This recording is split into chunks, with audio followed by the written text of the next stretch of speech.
Scandal involving Robert Morris continues to reverberate throughout Christian circles. The Gateway Church founder resigned amid allegations he molested a 12-year-old girl in the 1980s. His departure came 2 days after issuing a statement admitting to, quote, inappropriate sexual behavior with a young lady.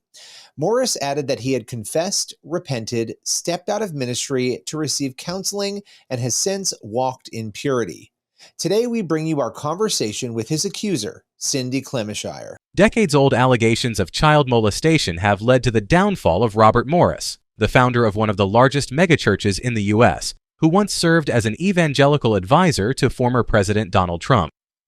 Morris recently admitted to inappropriate sexual behavior with a 12-year-old girl in the 1980s and resigned from his position at Gateway Church in Dallas. The accusation surfaced on June 14th, when the Wartburg Watch, a blog focused on church-related issues, published the story. Cindy Clemishire, the woman making the allegations, claimed that Morris began molesting her when she was just 12 years old, and the abuse continued for several years. Cindy, I know the last few weeks, the last 2 weeks in particular, have been very chaotic. A lot has come out in media about your story. You have shared very openly. What has it been like for you since your story came out so broadly? It has definitely been busy. I have lots of messages that I try to read all my private messages that I've been receiving. I've done, as you know, quite a few interviews. In the beginning, it was maybe a little bit rattling because I haven't ever had that kind of exposure to media, but I also just have such a conviction about doing this. So I have had an incredible amount of support, and I think that's what's kept me going. So yeah, and you have shared over the years, you have told people your story over the years. This obviously is a different level of that because it's been picked up by many outlets. As you said, you've done a number of interviews. What changed in you? And maybe nothing did change, but what led you most recently to share so openly, knowing that it was going to have a bigger footprint this time? Well, like you said, I have been sharing. I think I started out just when I was in my 20s, sharing with friends or, when something might come up, share my story, not even fully grasping what my story was at that time, and really dug into counseling and just focused on trying to understand what happened to me because of the connection with Robert and Debbie and the family closeness and friends along with church. And after I was probably about 35 when I really understood the depth and magnitude of what Robert really did, not just to me, but to my family with all the grooming. And then, of course, the sexual abuse and the emotional abuse, the mental, just it's every part of your being is manipulated during that kind of abuse. So at 35, when I was able to actually accept the term sexual molestation and that he abused me because it sounded so mean, and I would tell my counselor, but he wasn't mean to me. And she said, it doesn't have to be mean. And I heard the term actually on Oprah that instead of calling them child molesters, we should call them child seducers. And when I heard all that description, that's when I started being a lot more vocal about my story. And like most believers, you don't want to do anything that's going to tarnish the name of God. And you don't want to tarnish the church. You don't want to hurt other believers. You don't want to, cause another person to not come to Jesus. And so I never wanted it to be a big exposing, I just wanted someone in leadership somewhere to take him out of the pulpit because we did not feel as a family that that's where he should be in leadership. When you can't even fill out a document honestly about working in your own church nursery, should you really be in the pulpit? And so anytime he would speak in a church that we were associated with or going to in any way, either I would or my parents or my sister would go and confront leadership and talk to them and explain to them what happened to our family and to me. And not once has any leadership stood up and said, this isn't biblical. You should not be in leadership. honestly, you should be gracious to this family and not be that you're not in prison. But no one has taken him out of leadership, ever considered it, it sounds like. So as I've told my story along the way, I met someone who's now retired pastor. Um, he was been retired for a couple of years. He heard my story, and he is a strong advocate in the Southern Baptist Convention to expose clergy that are abusive, especially to children. And he has a friend that Dee Parsons, the lady that has the Wartburg Watch post or blog, and he encouraged me to reach out to her and share my story because they still work together to expose and get this out of church. Really should be out of everywhere. We shouldn't have it at all in our world, but anything we can all do to work together. And statistics show that people that abuse children typically don't stop. So that's Well, always can been a I concern as well. can I ask you something, because you agreed, you did that interview, Hmm. and that interview went very wide. Did you have any idea, because what you were describing is a situation where you and your family were going when you were seeing that this particular pastor was out there, Robert Morris Right. was out there getting a new position or going somewhere, you would go out there and you would let people know, and you said that nobody really stepped up to the plate to stop that at Right. all along that way. So did you have any idea that when you did this particular interview that it was going to have such a monumental effect? I mean, he has since resigned from his position. Right. It is one of the biggest faith stories of the year at this point. Did you Right. have any idea it would be that big of a story? I mean, I I did.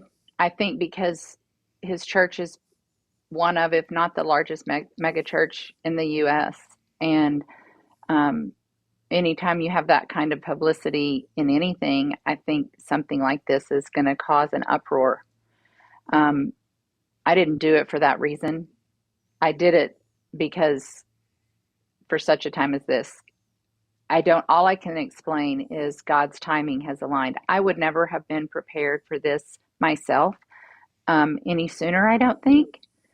So I'm 54 years old, and I know that my maturity level, just being a mom of, trying to protect my own children, I could not have walked this path that I'm walking today any sooner, I don't think. So I do believe that God's timing is part of it. And I do believe that he's going to use it probably to reveal even bigger things. I don't know. There's things that are starting to come out of the woodwork. So we'll see. I just hope and pray there aren't a whole lot of others, victims, but that's part of it too, is if there are, get help. Come on, let's get on the journey to recovery because it is lifelong. As you were just saying, I want to talk about your faith in a moment, because that is a part of this story that we have not heard a lot about, but it was something I immediately noticed seeing your interviews, hearing you speak out. When your interview came out, though, before we get there, the interview comes out, there was a response from Robert Morris in which he talked about this past incident. He sort of made it sound, he used the term young lady, I believe, twice in his statement. You've commented on this, but I have to ask you about it. After all that has gone on, all of the conversations you've had, in seeing that statement, what went through your head and your heart when you saw that language? Well, the first thing is I have a 12-year-old grandson. He is not a young man. He is barely a preteen. I mean, he wants to think he's a grown up at 12 as a 12-year-old boy, but he is not. I have a 6-year-old granddaughter. I can't even imagine. It just rips my heart out thinking about her being in that situation. I have a son that's now 19 that when he was, I think around 13 or 14, someone was trying to groom him. And that person, a man, I was able to help some other parents be aware of what grooming looked like. And about 3 months later, the police were involved and he ended up in prison. So I was not a young lady. It was a crime. I was a little girl. All I kept thinking when I heard young lady was, I, I want to consider myself a young lady now as a grandmother. But at 12, I was not a young lady. It was, um, of course, it makes me a little angry, but at the same time, it's just the whole deception of all of it. So I wasn't shocked, but I definitely did not like that term. Since these revelations, the Board of Elders at Gateway Church has been trying to respond. They addressed the congregation during services this past weekend and issued a statement outlining the steps they're taking to deal with the situation.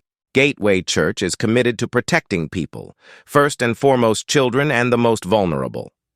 Abuse simply cannot be tolerated. We believe that God created every man and woman equally in His image, and that every single person should be treated with respect and honor. God has called us to be known by our love for one another. Board of Elders has retained the law firm Haynes & Boone, LLP, to conduct a thorough and independent inquiry so that the facts can be understood. Even though this abuse occurred many years before Gateway was established, the elders are committed to finding the truth and holding people accountable. According to Clemisher's account shared with the Wartburg Watch, the abuse started in 1982 when she was 12 and Morris was 21. At the time, Morris was a traveling evangelist, and their families were close. Morris, along with his wife and young son, would often stay with Clemishire's family and join them on trips. Clemishire recounted that the abuse began on Christmas night in 1982 and continued for more than 4 years, happening in both Texas and Oklahoma. She alleged that on that first night, Morris touched her inappropriately, and as she got older, he attempted to have sexual intercourse with her. The abuse finally ended when she was 16 after she told her parents. Her father then demanded that Morris leave the ministry, threatening to report him to the authorities. Morris did step away from ministry work in 1987, only to return 2 years later. Shortly after the story was published, Morris admitted to the inappropriate sexual behavior in a statement shared on social media, as reported by Kira News, an NPR station. The elders of Gateway Church acknowledged that Morris had been open about a moral failure over 35 years ago, admitting to several sexual encounters with a young lady when he was in his 20s, for which he claimed to have repented. The church also stated that Morris left the ministry in the 1980s and sought counseling during that time. In recent days, current Gateway leadership and at least one former leader have claimed they were unaware of the full extent of the abuse, including the explicit details and Clemisher's age at the time. Clemisher also revealed that she had contacted Gateway Church elders as early as 2005, sending an email directly to Morris's church email address. She said a former Gateway elder, Tom Lane, responded, acknowledging that the sexual abuse began when she was 12 years old on December 25, 1982. However, Clemisher believes that the church's leadership ultimately accepted the false narrative that Morris had presented to them. Lane recently stated on social media that he was unaware of the severity of the abuse or Clemishire's age when it began until her public statement on June 14th. According to Clemishire, Morris's attorney acknowledged the dates but tried to blame her for the abuse. Clemishire's current attorney, Boz Chivigian, told NPR that in 2007, Clemishire attempted to settle a civil claim against Morris, but he would only agree if she signed a non-disclosure agreement. She refused and walked away from the settlement.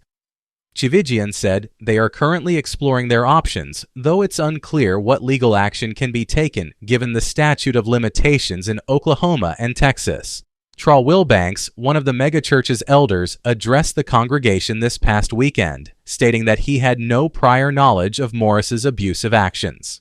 As a father of 6 daughters, he found the situation extremely disturbing and expressed a wide range of emotions, similar to many in the congregation.